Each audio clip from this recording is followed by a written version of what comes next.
Hello प्यारे बच्चों, कैसे हो आप सब। उम्मीद करते हैं अच्छे होंगे। तो आप सभी को पता है कि हमने पिछले वीडियो में multiple choice question model set का जो था उसको सॉल्व किए हैं विथ एक्सप्लेन। अगर आप इस वीडियो को नहीं देखे हैं तो डिस्क्रिप्शन में लिंक है, आप उस वीडियो को ज़रूर देखें। आज हम लोग इस क्लास में पढ़ेंगे सब्जेक्टिव मॉडल सेट का सब्जेक्टिव क्वेश्चन, जो कि 3 सेक्शन में बांटा हुआ है। इसमें से सेक्शन ए जो है उसमें क्वेश्चन 1 से 7 तक है। सेक्शन बी में जो है, सेक्शन ए में 1 से 7 क्वेश्चन है, सेक्शन बी में 8 से लेके 14 तक है, और सेक्शन सी में जो है आपका आ जाएगा 15 to 19 क्वेश्चन, है ना। 19 तक है नंबर। ये इसमें से 5 को जो है आंसर देना है, और ईच क्वेश्चन 2 मार्क्स का होगा, है ना। इसमें से भी 5 देना है, बच ईच क्वेश्चन इसमें 3 मार्क्स का होगा, और इसमें से 3 क्वेश्चन देना है ना। तो जो कि होगा 5 into 3, ठीक है। तो सॉरी, ये हो गया 3 क्वेश्चन देना है और ये 5, तो ये 15 हो गया। टोटल 40 मार्क्स हो जाता है ना। टोटल 1.5 घंटे का एग्जाम होगा, ठीक है।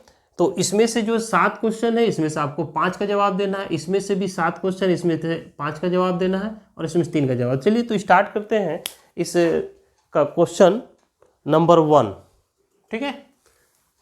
तो देखिए बच्चों, क्वेश्चन नंबर 1 में क्या कहता है कि f(x) दिया हुआ है 8x³, ठीक है, और gx है x⁴ तो फाइंड द गॉफ x, है ना। तो आप जानते हैं कि गॉफ ऑफ x हम लोग लिख सकते हैं g ऑफ fx, ठीक है।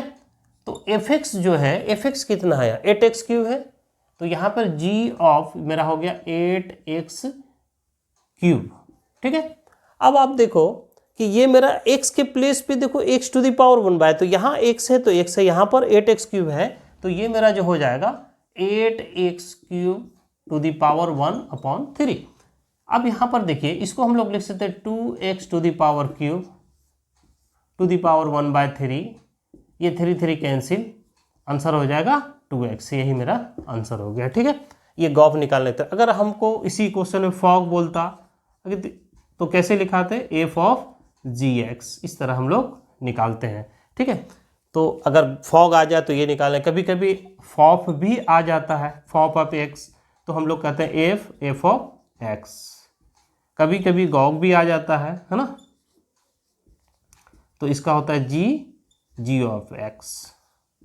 इस तरह करके आप जो भी पूछेगा आप निकाल सकते हैं। चलिए सेकंड क्वेश्चन हम लोग देखते हैं, इसको रब करते हैं बच्चों, नोट करते जाइए, ठीक है। चलिए तो हम लोग देखते हैं सेकंड वाला जो क्वेश्चन है, वो कहता है 10⁻2/11 प्लस 10⁻7/24 इक्वल टू 10⁻1/2। तो क्वेश्चन नंबर 2 जो है हम लोग सॉल्व करते हैं। इसके लिए हम लोग LHS ले लेते हैं और लिखते हैं 10⁻2/11 प्लस 10⁻7/24, ठीक है बच्चों। तो आप लोग जान रहे हैं कि 10⁻x plus 10⁻y equal to होता है 10⁻x plus y/1 minus xy, ठीक है। तो देखिए यहाँ पे x के प्लेस पे 2/11 है, तो डालते हैं इसमें, लिखते हैं हम लोग 10⁻2/11 प्लस 7/24/1 माइनस 2/11 इंटू 7/24, और इसको सॉल्व करते हैं बच्चों। सॉल्व करते हैं 10⁻, इसका एलसीएम हो गया 11 इंटू 24, तो ये मेरा हो जाता है 48, 24 2 जा 48, और ये मेरा हो जाता है 77 अपॉन ये 11 इंटू 24 माइनस 14/11 इंटू 24, ये कैंसिल हो जाएगा इससे। ये मेरा हो जाता है 10⁻, इधर 15 और 12 124, और ये हो जाता है आपका 24 11 4 2 4 2 264 माइनस 14, तो ये मेरा होता है 10 इनवर्स 125 बाय, सब्ट्रैक्ट करेंगे तो 250, कैंसिल करेंगे तो 10 इनवर्स 1/2 इक्वल टू RHS, यानी ये आपका प्रूव हो गया बच्चों। देखिए नोट कर लीजिए, एक एक चीज़ समझिए, ये आपका 10 inverse x plus 10 inverse y का फॉर्मूला लगा और ये आया, जहाँ पर x के प्लेस पे 2/11 है और y के प्लेस पे 7/2 है। चलिए इसको नोट करते जाइए बच्चों, है ना, नोट कीजिएगा तो बाद में भी हम लोग देख सकते हैं। चलिए इसको रब करते हैं।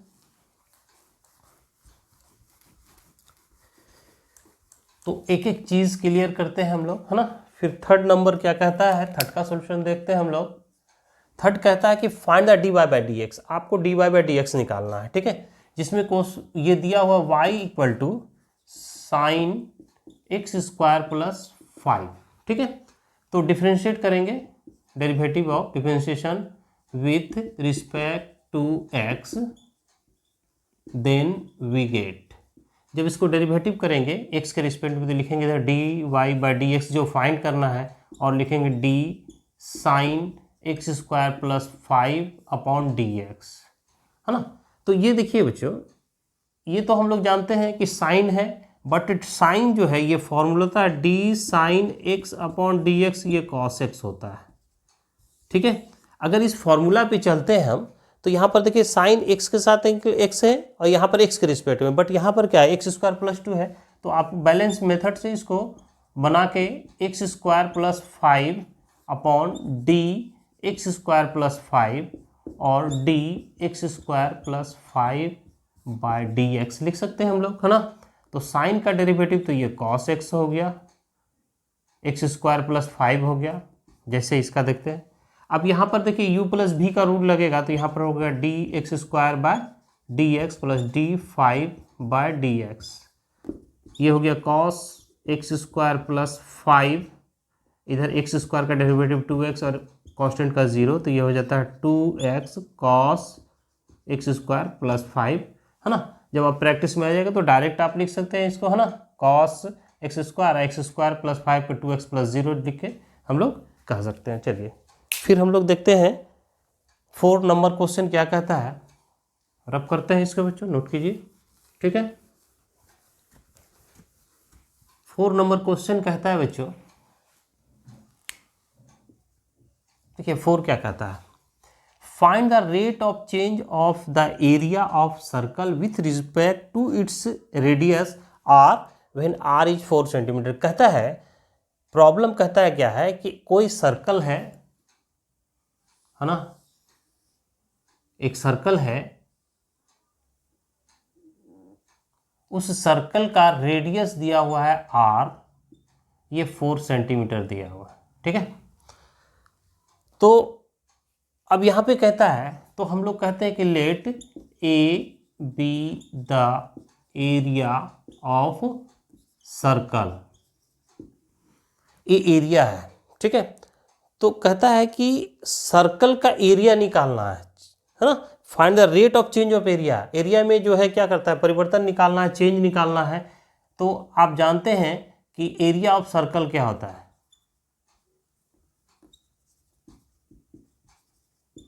पाई आर स्क्वायर होता है।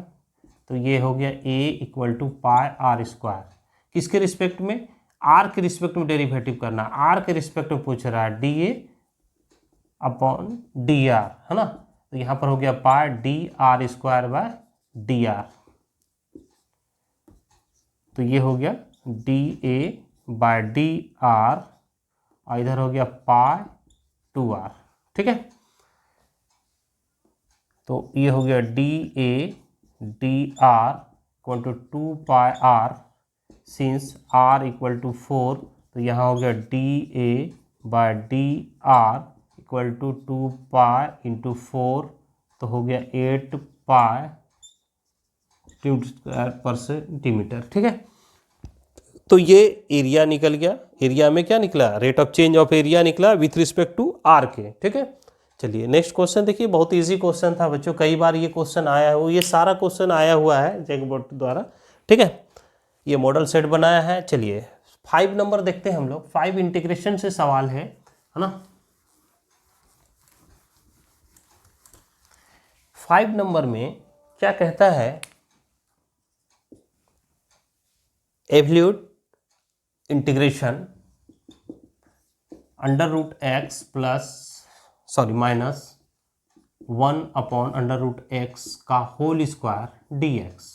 तो यहाँ पर a माइनस बी का होल स्क्वायर वाला फॉर्मूला फॉलो कर लीजिए। तो क्या होता है, A square minus 2ab plus B square, ये फॉर्मूला लगाते हैं हम लोग। तो आई इंटीग्रेशन ऑफ जब करेंगे तो अंडर रूट एक्स का whole square minus 2 root X into 1/2 root X plus 1/ root X का होल स्क्वायर डी एक्स। जब इसको करेंगे तो x माइनस 2 ये कैंसिल हो जाएगा और plus 1/x D x. Separately integration करते हैं, है ना। तो आप लिख सकते हैं x डी एक्स माइनस 2 बाहर D X plus 1 upon x D X. ये तो जानते हैं इसके पावर 1 है, तो x to the power n का इंटीग्रेशन क्या होता है, x to the power n plus 1। तो यहाँ क्या हो जाएगा x स्क्वायर अपॉन 2 यानी 1 प्लस 1/1 प्लस 1 माइनस 2, इसका x हो जाएगा और 1/x का होता है log x, है ना, प्लस c। ये मेरा फाइनल आंसर हो गया, ठीक है, 5 का। चलिए नोट करते जाइए बच्चों। चलिए 6 में क्या कहता है, 6 में आते हैं हम लोग, ठीक है, रब करते हैं।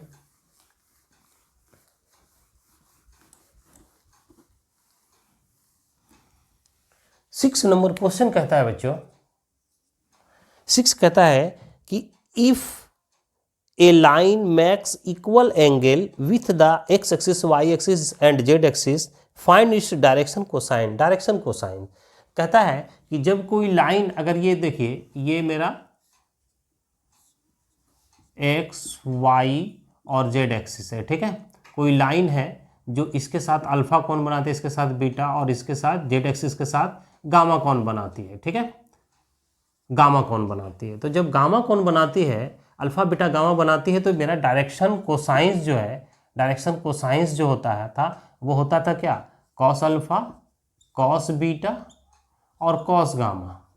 जब ये डिफरेंस बनाता, और इसको डिनोट करते थे किससे, एल एम एन से, ठीक है, डायरेक्शन कोसाइन को इससे इस एल एम एन से डिनोट करते थे, ठीक है। यहाँ क्वेश्चन कहता है कि इफ ए लाइन, वो जो लाइन दिख रहा है, max equal angle with the x axis, y axis and z axis, find its direction cosines, ठीक है, इक्वल लाइन है, ठीक है। Since line max equal angle with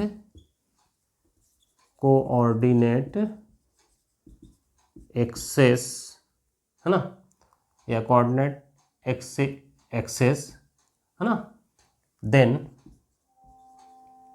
तो मेरा जो ये L equal to cos alpha होता है, तो एल इक्वल टू हो जाता है cos alpha, M equal to भी कॉस अल्फा हो जाएगा, और एन इक्वल टू भी कॉस अल्फा हो जाएगा। क्यों, चूंकि इक्वल कर रहा है तो अल्फा बीटा डिफरेंट है, यहाँ पे इक्वल एंगल बन रहा है, तो ये हो गया। अब हम लोग जानते हैं, वी नो दैट, एक रिलेशन था कि L square plus M square plus N square equal to 1। तो ये फॉर्मूला से अगर करते हैं, एल का वैल्यू डालते हैं, तो ये होता है कॉस स्क्वायर अल्फा अब प्लस मेरा हो जाता है कितना, या इसको ऐसे भी कर सकते हैं, अच्छा रहने दीजिए, अल्फा बोल रहा है, तो ये भी हो गया कॉस स्क्वायर अल्फा, ये भी cos square alpha equal to 1, ये मेरा हो जाता है 3 cos square alpha equal to 1, तो ये मेरा cos square alpha equal to 1 हो गया, 1/3, तो कॉस अल्फा इक्वल टू हो गया प्लस माइनस 1/√3, ठीक है। तो ये कॉस अल्फा निकल गया। अब यहाँ पर डायरेक्शन कोसाइंस आर होता है एल एम एन, ठीक है। तो एल का वैल्यू कॉस अल्फा है, तो कॉस अल्फा का वैल्यू क्या निकला, plus minus 1/√3 plus minus 1/√3 plus minus 1/√3, ये मेरा डायरेक्शन कोसाइंस हो गया, ठीक है, अगर इक्वल होता है तो, ठीक है। चलिए ये 6 हो गया। 7 में आइए बच्चों। 7 प्रोबेबिलिटी का क्वेश्चन है। ये भी बड़ा अच्छा क्वेश्चन था कि line makes equal angle with the X axis, Y axis and Z axis, find its direction cosine. तो डायरेक्शन कोसाइन हम लोग निकाल लिए, ये आया तीनों, ठीक है।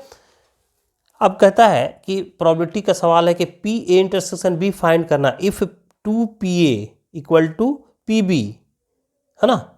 ये दोनों का वैल्यू जो है 5/13 एंड PA/B जो है 2/5 है, तो PA इंटरसेक्शन B फाइंड करना है। चलिए इसको रब करते हैं। 7 में आते हैं।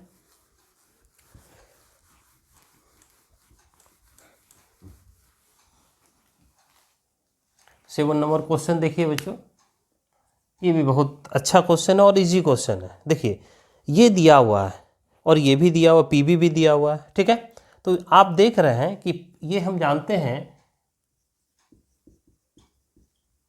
वी नो दैट कि P probability of A/B equal to होता है मेरा, देखिए ये तो 2/5 दिया हुआ, नहीं ये होता है PA इंटरसेक्शन B/PB, ठीक है। ये होता है, आपको निकालना है PA इंटरसेक्शन B। तो जब इसको सॉल्व कीजिएगा तो लिखिएगा PA intersection B equal to PB into PA/B, ठीक है। यही फाइंड करना P इंटरसेक्शन B, जिसमें कि PB का वैल्यू दिया हुआ 5/13 into P probability of AB का, PA/B का दिया हुआ 2/5, 5 कैंसिल, 2/13 आंसर हो गया, यही हो गया, ठीक है। सब 2 मार्क्स का था बच्चों। चलिए अब हम लोग देखते हैं सेक्शन बी। सेक्शन बी का बच्चों स्टार्ट करते हैं हम लोग। प्रॉब्लम नंबर 8 जो कि 3 मार्क्स का है, इसमें डिटर्मिनेंट का है। तो कहता है डिटर्मिनेंट का जो प्रॉपर्टीज है उसको यूज़ करके इसको सॉल्व करना है। तो आप देखिए हम लोग लेते हैं 1 + A 1 1 1 1 + B 1 1 1 1 + C, ठीक है बच्चों। अब यहाँ पर देखिए A, B and C common from R1 R2 and R3। R1 R2 से ABC कॉमन लेते हैं। अगर हम A कॉमन लेते हैं इसमें तो यहाँ पर लिखते हैं A, B इससे कॉमन लेते हैं तो B लिखते हैं, और ये C कॉमन ले लिए। लेने के बाद देखिए इससे ये निकाले तो ये हो जाता है कितना, 1 + 1/A।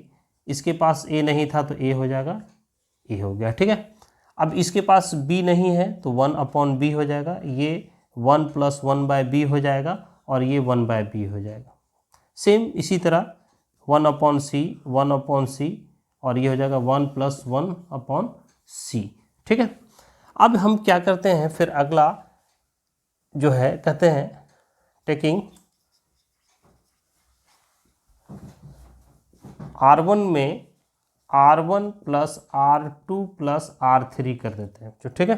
तो ये मेरा ABC पहले से है, देखिएगा। फिर आइए तो जब इस तीनों को ऐड कीजिएगा तो ये हो जाएगा 1 + 1/A + 1/B + 1/C। इसमें भी इस तीनों को ऐड कीजिएगा तो हम देखिए 1/A 1 + 1/B प्लस है, तो इसको लिखते हैं 1 + 1/A 1/B + 1/C। फिर इसके साथ भी ये थर्ड रो में है ना, इस तरह जोड़ रहे हैं R1 + R2 + R3। इसके साथ जोड़ेंगे तो यही लिखेंगे 1/A, सॉरी लिखेंगे 1/A + 1/B + 1/C। उसके बाद ये सेम हो जाएगा 1/B 1 + 1/B, और उसके बाद 1/B, ये मेरा हो जाएगा 1/C 1/C, और ये आपका हो जाता है 1 + 1/C, ठीक है। अब ये जो पार्ट आया है ना, अब इसमें से क्या करते हैं, देखिए क्या करते हैं हम कि इसमें से ये वाला कॉमन ले लेते हैं R1 से, है ना। 1/A 1/B 1/C, है ना, कॉमन फ्रॉम R1, ठीक है। टेकिंग तो यहाँ पर जो है आपका हो जाता है ए बी सी तो है ये, और ये जो कॉमन निकालेगा तो 1/a 1/b 1/c, ठीक है। अब यहाँ बचता क्या है, ये वाला पार्ट देखिए, इसमें से टोटल निकालें तो 1 1 1 बच रहा है, 1 1 1, ये बच रहा है कितना 1/b 1 + 1/b 1/b 1/c 1/c और 1 + 1/c, ये मेरा आया, ठीक है। तो इसमें से बच्चों हम लोग क्या करते हैं कि देखते हैं कि अगर इसमें से ज़्यादा मैक्सिमम एलिमेंट 0 हो जाए तो उसके लिए हम क्या करते हैं कि आपका टेकिंग C1 जो है C1 - C2 करते हैं, एंड C2 को भी लेते हैं और C2 - C3 करते हैं, ठीक है। तो ये तो मेरा ABC हो गया, और ये हो गया 1/a 1/b + 1/c हो गया। उसके बाद C1 में इसको घटा देते हैं, 1 - 1 0 हो जाता है, इसको घटा दीजिएगा तो ये हो जाएगा -1, ठीक है। इससे इसको घटा दीजिएगा तो 0 हो जाएगा। चलिए C2 को फिर चेंज करते हैं, C2 - C3, तो इसको इससे घटा देते हैं तो 0, इससे इसको घटा देते तो 1, और इससे इसको घटा देते तो -1, और ये वाला C3 के बारे में कोई कमेंट नहीं किए हैं, इसलिए इसको 1 + 1/c लिखते हैं। अब इसको जो है ABC 1 + 1/a + 1/b + 1/c, और इसको सॉल्व करते हैं। तो सॉल्व करने का तरीका है कि अगर 0 लेते हैं तो इस रो कॉलम बंद करते ये होता है 1 1/b -1 और 1 + 1/c, ठीक है। फिर -0 लिए ये वाला एलिमेंट, तो ये क्लोज -1 0 1/b और 1 + 1/c। उसके बाद थर्ड में आता है 1 लेते हैं, तो ये बंद, तो मेरा कितना हो जाए -1 1 0 -1, ठीक है बच्चों। अब देखिए ये जो मेरा पार्ट आ रहा है ये लिखेंगे ABC 1 + 1/a + 1/b + 1/c, ठीक है। तो ये तो 0 के चलते ये पार्ट 0 हो गया, ये भी 0 के चलते 0 हो जाएगा। यहाँ पे बचा 1, इसको जब सॉल्व कीजिएगा तो 1:1 -1 × 1 हो गया, और ये 0, यानी यहाँ से मेरा बचा 1। तो ये कंप्लीट जो आया ABC 1 + 1/a + 1/b + 1/c, है ना, यही मेरा हो गया प्रूव्ड, क्योंकि इससे 1 ही आएगा इसके। तो देखिए बहुत इजी वे में इसमें क्या किया, सबसे पहले ABC से क्या है, ABC जो है एंड C, है ना, कॉमन ले लेते हैं R1 R2 से, तो इसके पास इस तरह आया। उसके बाद तीनों को ऐड किए, इसको R1 + R2 + R3, तो ये मेरा तो जान ही रहे कि R1 है, ये R2 है और ये R3 है। उसके बाद यहाँ पे देखिए C1 C2 कॉमन ले रहे हैं, तो ये आप जानते हैं कि ये वाला पार्ट C1 है, ये C2 है और ये C3 है, ये जो वर्क किया, ठीक है। चलिए 9 नंबर क्वेश्चन देखते हैं बच्चों। 9 कंटिन्यूटी से है, रब करते हैं, इसको नोट कर लीजिए।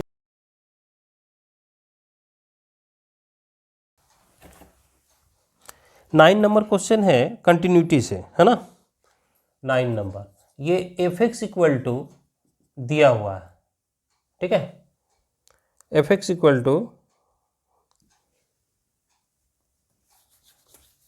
चलिए 9 नंबर, fx = जो है आप दिख रहे हैं कि ये मेरा है क्या, sin x/x, x < 0 और x + 1 x < 0। और इसमें कहता है कि ये जो फलन है, test the continuity of the following function at a point x = 0, है ना। तो x = 0 पे इसका कंटिन्यूटी चेक करना कि कंटिन्यूअस है कि कंटिन्यूअस नहीं है, ठीक है। तो देखिए यहाँ पे अगर किसी पॉइंट पे लेते हैं हम लोग x = 0, तो इस प्लेस पे होता है, इधर जब भी होगा तो वो x → 0 होगा, और इधर x < 0 होगा। ये जो है तरीका, तो इसमें से देखिए ये तो लेफ्ट हैंड लिमिट को शो करता है 0 से लेस, और ये राइट हैंड लिमिट को शो करता है, ठीक है। अगर इस पे हम लोग कोई पॉइंट ले लेते हैं नेबरहुड पॉइंट, तो वो होता है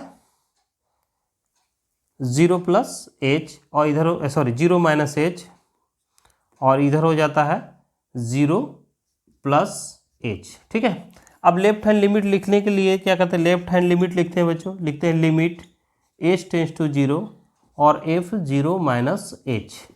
limit H tends to 0 F minus H आता है। लिमिट एच टेंस टू 0, इसमें से देखिए कौन सा फंक्शन चॉइस करते हैं लेफ्ट हैंड लिमिट में, तो लेफ्ट हैंड 0 से लेस में ये वाला आ रहा, तो ये वाला जो है लेफ्ट हैंड लिमिट में आएगा, तो लिखेंगे sine minus X upon minus X. ठीक है, तो देखिए अब जब ये आता है तो ये हो गया लिमिट एच टेंस टू 0 और आप जानते हैं sine minus theta minus sine theta हो तो इसको लिख सकते हैं minus sine X upon minus X, है ना। तो ये मेरा क्या हो जाता है, सॉरी एच में है ना, एच में बदलते हैं तो इसको लिखते हैं एच और ये भी लिखते हैं एच, तो ये हो गया एच और ये भी हो गया मेरा एच, तो माइनस माइनस प्लस हो गया, तो ये बचा limit H tends to 0 sine H upon H, ये वैल्यू होता है 1। ठीक है, अब आइए राइट हैंड लिमिट में limit H tends to 0 0 plus H. ठीक है, तो लिमिट एच टेंस टू 0 0 में जोड़ेंगे, ये क्या चीज़ है बच्चों, जिस पॉइंट पे शो करना है उस point plus H point minus H, चूँकि ये नेबरहुड पॉइंट है। ठीक है, इसकी बहुत नज़दीक है, तो ये मेरा एच हो गया और इसमें कौन सा फंक्शन चॉइस करेंगे राइट हैंड लिमिट में, तो इसमें देखिए ये राइट हैंड लिमिट तो 0 से बड़ा इधर राइट है, तो इसमें देखिए कौन सा आ रहा, ये वाला पार्ट x प्लस 1। ठीक है, तो x प्लस 1 हो गया, तो इसका जब लिमिट बैठाते हैं सॉरी h प्लस 1 हो जाएगा, ये चूँकि चेंज किया तो h प्लस 1 हो जाएगा। एफ एच का वैल्यू अगर निकालते तो एफ एक्स में x प्लस 1 हो गया, तो h में ये हो गया 0 प्लस 1 यानी ये हो गया 1।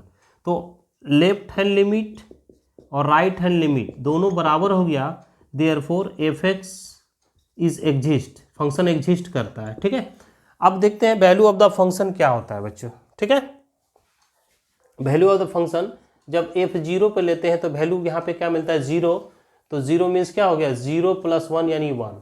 तो आप देख रहे हैं कि लेफ्ट हैंड लिमिट और राइट हैंड लिमिट और वैल्यू ऑफ द फंक्शन ये तीनों का वैल्यू 1 हो गया, तो फंक्शन क्या हो जाएगा, function F x is continuous, है ना, कंटिन्यूअस हो गया। ठीक है, देख लिए यही प्रोसेस है। अब फिर जो है हम लोग देखते हैं क्वेश्चन नंबर, इसको समझ ही गए होंगे, है ना।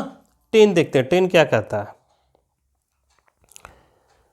10 जो है आपका पार्शियल फ्रैक्शन का क्वेश्चन, इसको रब करते हैं बच्चों।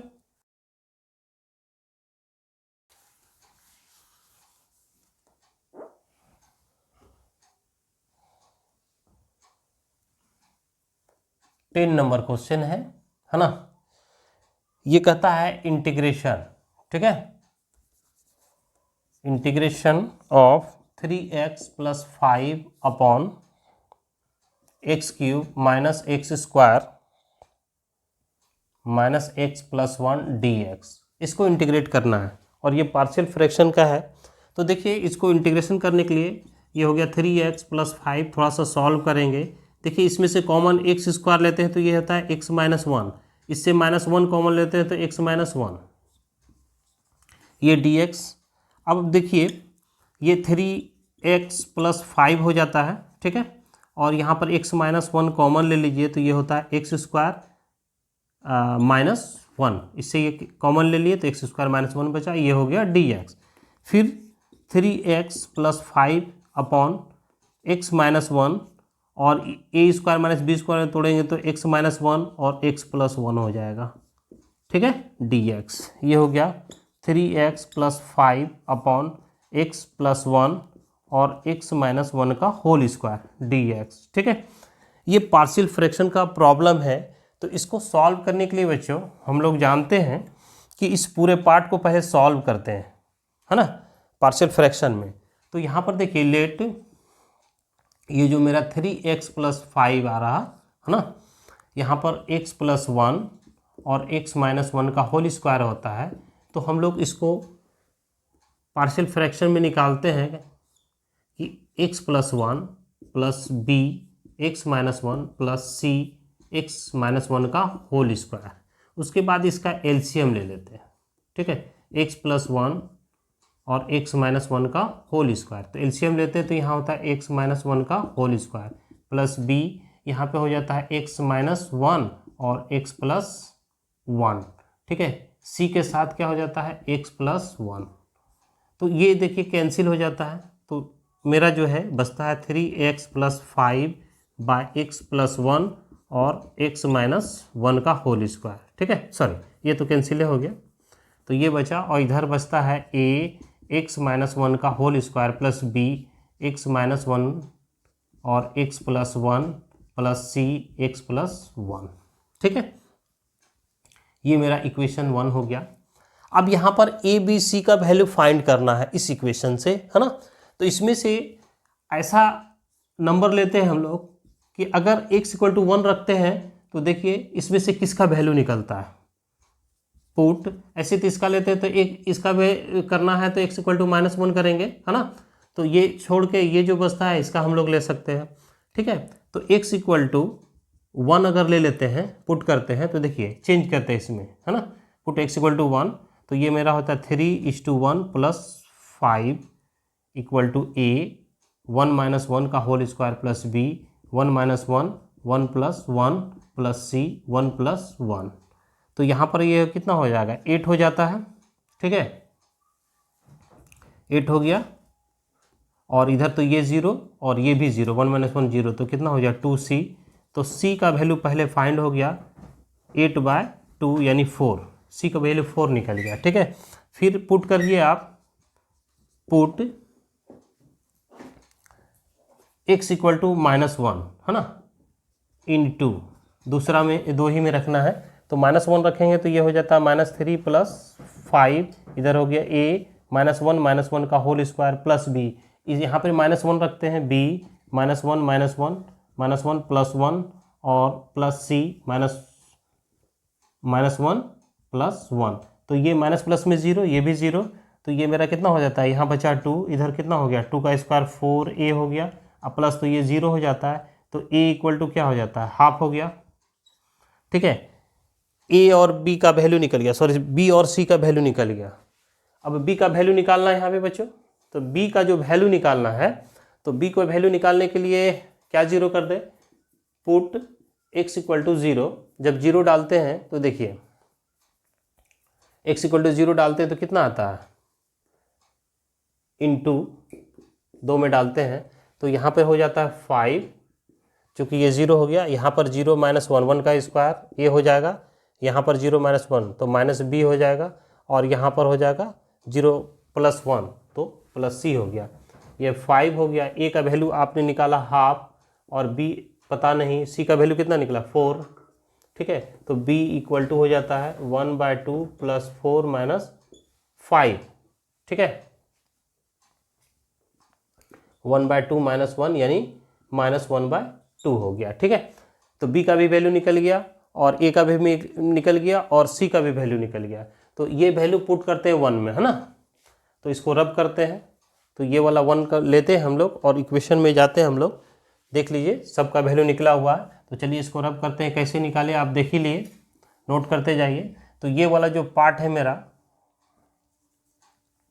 वैल्यू पुट करते हैं, है ना, तो a का वैल्यू आपने निकाला हाफ, तो 2x प्लस 1 हो गया, प्लस b का वैल्यू निकाला माइनस हाफ, तो 1/2 x माइनस 1 हो गया, प्लस c का वैल्यू निकाला 4x माइनस 1 का होल स्क्वायर, ठीक है, इसको जब सॉल्व कीजिएगा तो यही चीज़ आएगा, चलिए रब करते हैं यहाँ से, ठीक है,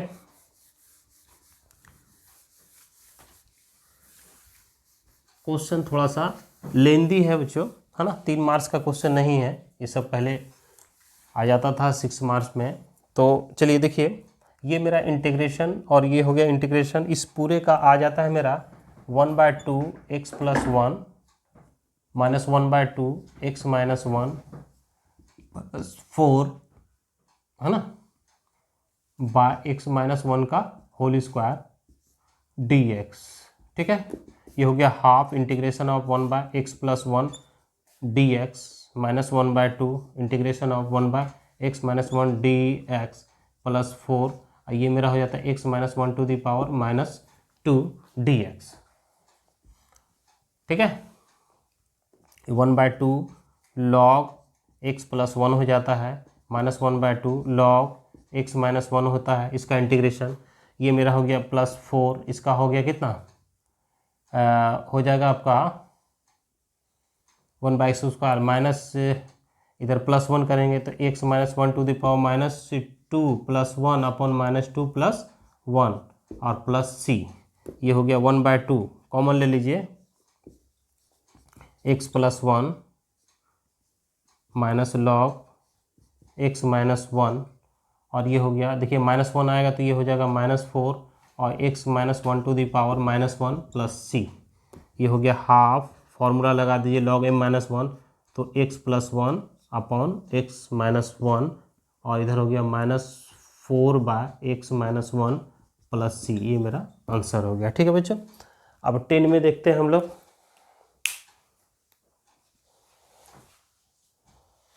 10 क्या कहता है, और 10 तो हो गया ये 11। ठीक है, इसको रब करते हैं,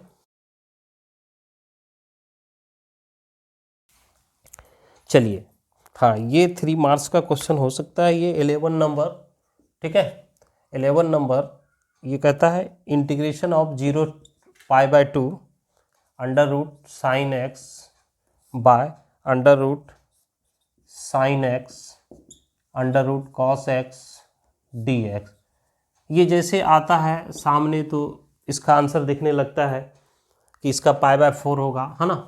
तो चलिए इसको बनाने का प्रोसेस, इसको इक्वेशन 1 मान लीजिए, और आप जानते हैं properties of definite integration 0 to a f of x equal to होता है 0 टू a, और ये होता है f a minus X D x होता है। इस फॉर्मूला को इसमें लगाते हैं तो i इक्वल टू 0 से π/2 है ना, ये हो जाएगा साइन π/2 माइनस एक्स, जहाँ जहाँ एक्स है चेंज कर दीजिए, है ना। उसके बाद साइन π/2 माइनस एक्स, इसके बाद cos π/2 minus X D X. ठीक है, ये लिखेंगे 0 से π/2 sine X, sine 90 minus theta होता है कॉस थीटा, कॉस एक्स, ये भी हो गया कॉस एक्स, और ये हो गया साइन एक्स डी एक्स। ठीक है, इसको थोड़ा हम लोग एडजस्ट करके लिखते हैं, है ना। i इक्वल टू 0 से π/2, ये मेरा होता है cos x,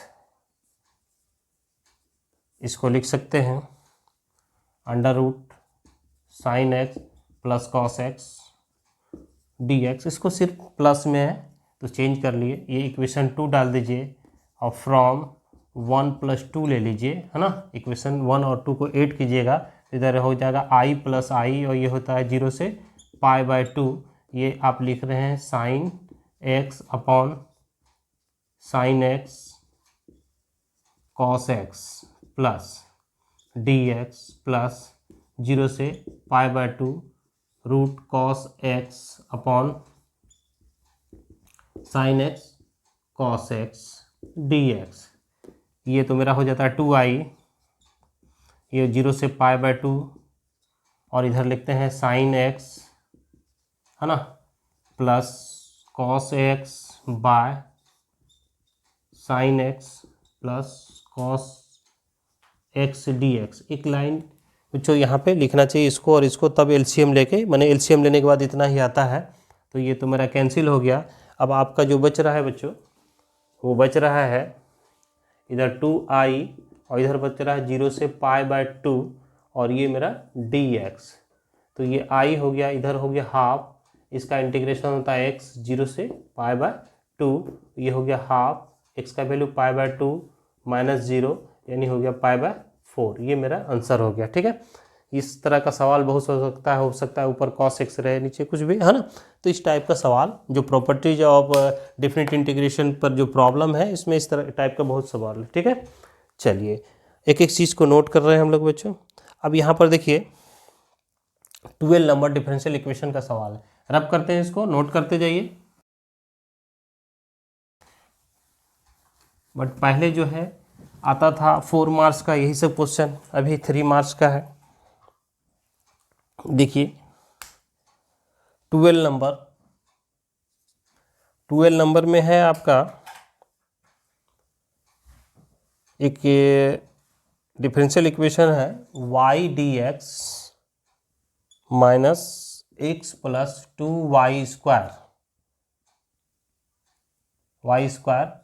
dy equal to 0, है ना। y dx minus X 2y square dy, ठीक है ना। चलिए यही क्वेश्चन है मेरा। अब इसको सॉल्व करना है ना। सॉल्व कहता है हल करना है डिफरेंशियल इक्वेशन को।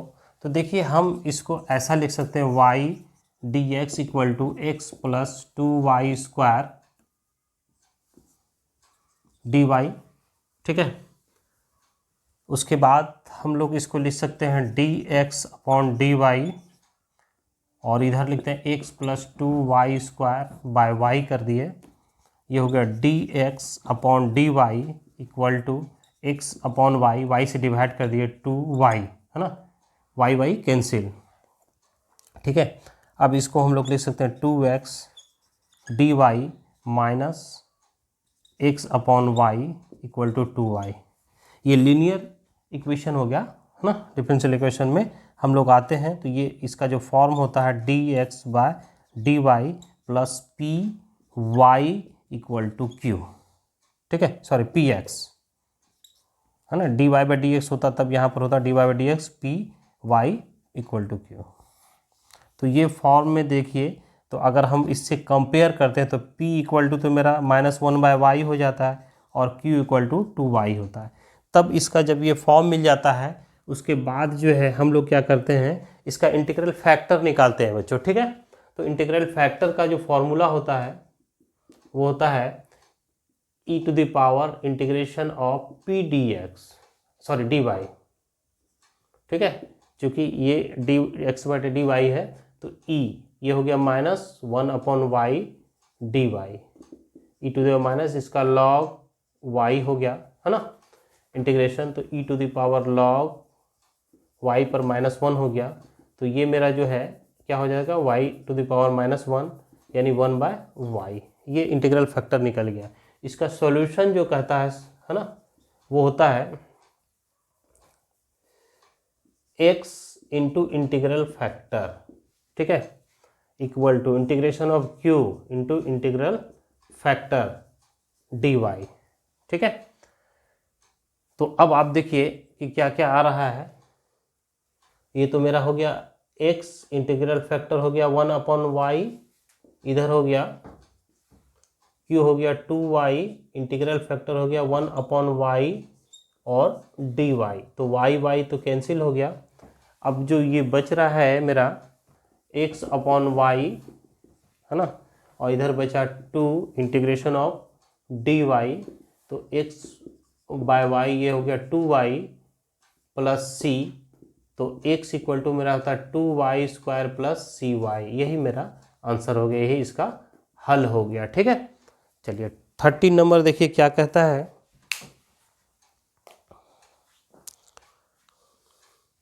13 बनाते हैं बच्चों, ठीक है।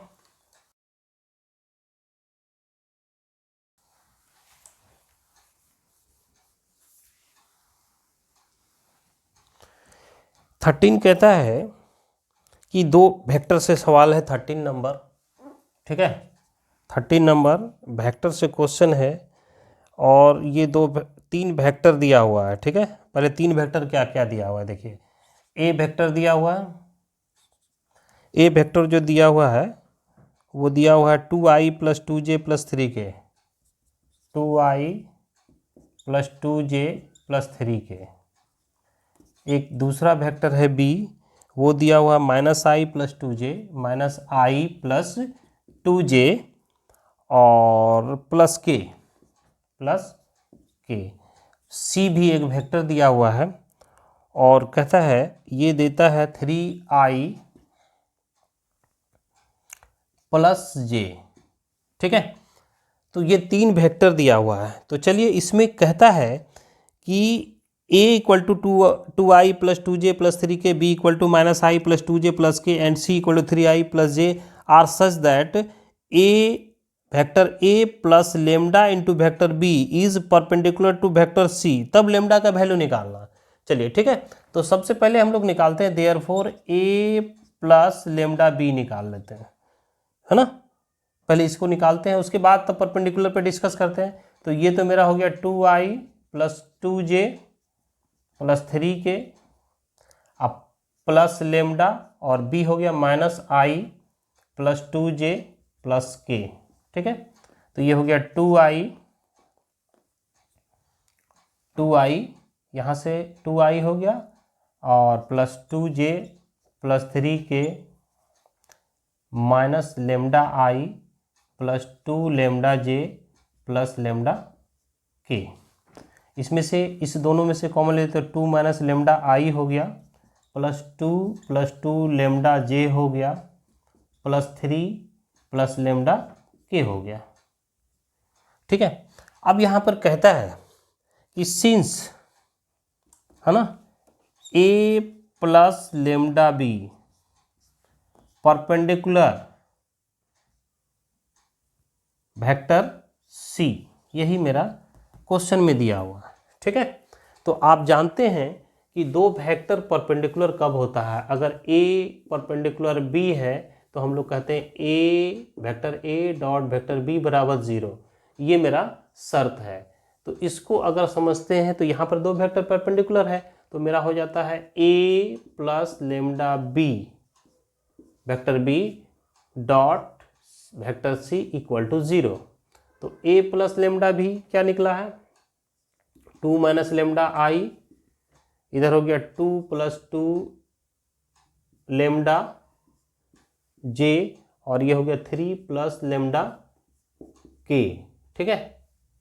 और डॉट मेरा हो जाता है c कितना है आपका 3i plus j equal to 0। i dot i 1 होता है, बाकी सबके 0, तो यहाँ हो गया 3 2 minus lambda plus 2 plus 2 lambda, और इसका हो गया 1, और इधर तो सब 0 इक्वल टू 0। तो ये हो गया 3 2 जा 6 माइनस 3 लेमडा अब प्लस 2 लेमडा इक्वल टू 0। ये मेरा हो गया 6 2 जा 8 6 2 8 और माइनस इधर लेमडा इक्वल टू 0, तो लेमडा इक्वल टू 8 हो गया। ये मेरा लेमडा का वैल्यू नंबर प्रोबेबिलिटी से है और बायस थ्योरम लगेगा। कहता है suppose a girl throw a die, if she get 5 और 6 she toss a coin 3 times and notes the number of head. If she gets 1 2 3 4 she toss a coin once and notes whether a head or tail is obtained. If the obtained exact one head, what is the probability that she threw 1 2 3 and 4, ठीक है। तो चलिए देखते हैं हम लोग कि exact, तो यहाँ पे हम लोग लेते हैं कि लेट E1 इवेंट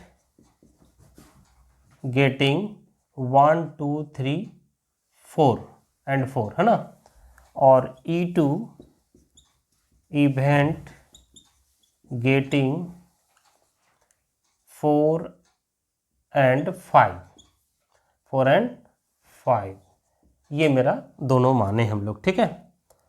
और ई जो माने हैं E equal to event getting exact a head, ठीक है।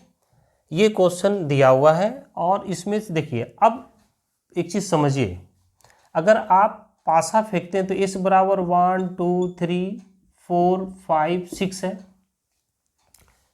सॉरी 5 एंड 6, यही क्वेश्चन कहता है कि मान लीजिए कि कोई लड़की जो है एक पासा उछालती है, यदि उसमें से 5 6 की संख्या प्राप्त होती है तो वो एक सिक्के को 3 बार उछालते हैं, यानी कि 5 6 जब रहता है तो यहाँ पर 3 टाइम्स ए कॉइन टॉस, है ना। और जब यहाँ से आता है फिर कहता है और नोट करती कि हेड आवे की संख्या में, ठीक है। उसके बाद कहता है यदि उसे 1 2 3 या 4 की संख्या प्राप्त होती तो वो एक सिक्के को एक बार उछलता है। यहाँ पर 1 टाइम जो है एक कॉइन टॉस करता है, ठीक है। देखते जाइएगा।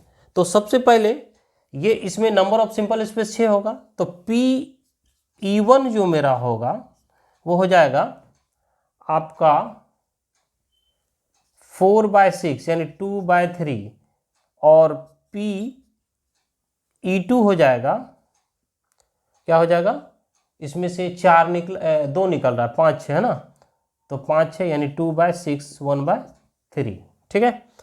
अब इसमें कहता है कि देखिए, फिर कहता है कि एग्जैक्ट जो आ रहा है वो 6 आ रहा है, E/E1 हम लोग निकालते हैं, ठीक है। P(E/E1), ठीक है। probability getting exact one head appear, ठीक है, 1 हेड अपियर। तो यहाँ पर देखिए कि 1 हेड अपियर हो रहा है, तो इसमें से 1 हेड में क्या होता है, हेड और टेल होता है, तो एक हेड तो 1 आ रहा है, सिंपल स्पेस कितना है इसका 2 होगा, तो यहाँ पर लिखेंगे 1/2, ठीक है।